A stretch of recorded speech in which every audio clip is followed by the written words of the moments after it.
Hi everyone, আসসালামু আলাইকুম। আশা করি আপনারা সবাই ভালো আছেন। আলহামদুলিল্লাহ আমরাও ভালো আছি। আজকে একটা জিনিস আপনাদের সঙ্গে শেয়ার করব। এই যে গাছটা দেখতে পাচ্ছেন, এটাকে কে কী নামে ডাকে জানি না আমি। যাই হোক, এই গাছের পাতা থেকে আপনার গাছ হয়। হ্যাঁ, এই গাছের পাতা থেকে গাছ হয়। আর দেখেন, এখান থেকে যদি আমি এই পাতাটা মাটিতে রেখে দিই তাহলে কী হবে, এই যে চারিদিকটা এখান থেকে গাছ হবে।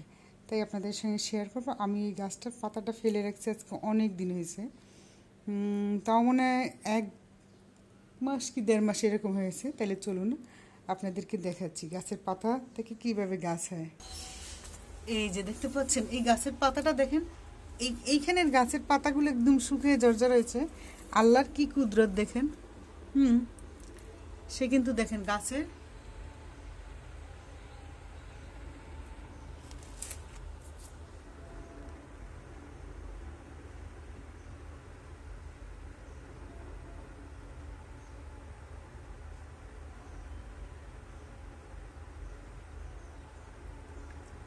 আজকে অনেক দিন হয়েছে এই গাছের পাতাটা আমি ফেলে রাখছি। আমি ভাবছি তো চারিদিক থেকে গাছটা হবে, দিক দিকে দিকে, কিন্তু একটা গাছ হয়েছে দেখেন।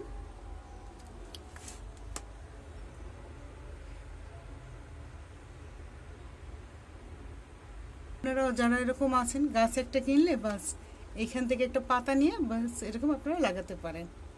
আজকের ভিডিও এখানে। আপনারা সব ভালো থাকবেন। আল্লাহ হাফেজ।